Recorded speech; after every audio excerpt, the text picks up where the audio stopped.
આજરોજ રાજકોટનું વર્ષ 2026-27નું ડ્રાફ્ટ અમે બજેટ અંદાજપત્ર સ્ટેન્ડિંગ કમિટીમાં સુપ્રત કર્યો છે. 3,500 કરોડની રકમનું અમારું બજેટ એ આ વર્ષે થયું છે. ફોકસ અમારો ઇન્ફ્રાસ્ટ્રક્ચર અને ખાસ કરીને સેચ્યુરેશન ઓફ 3 સર્વિસીસ, નળ, ગટર અને રસ્તા, એમાં સેચ્યુરેશનનું અમારું આ વખતનું મેજર ફોકસ છે.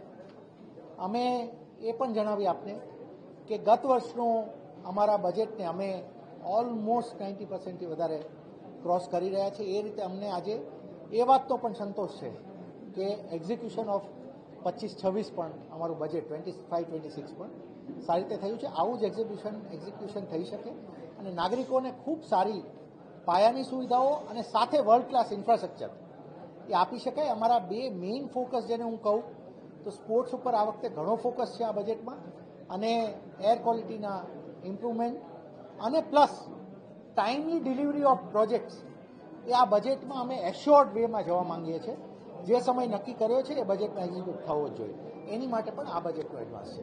એક ડિજિટલ ટ્વિનનું અમારો પ્રોજેક્ટ છે સિટીનો.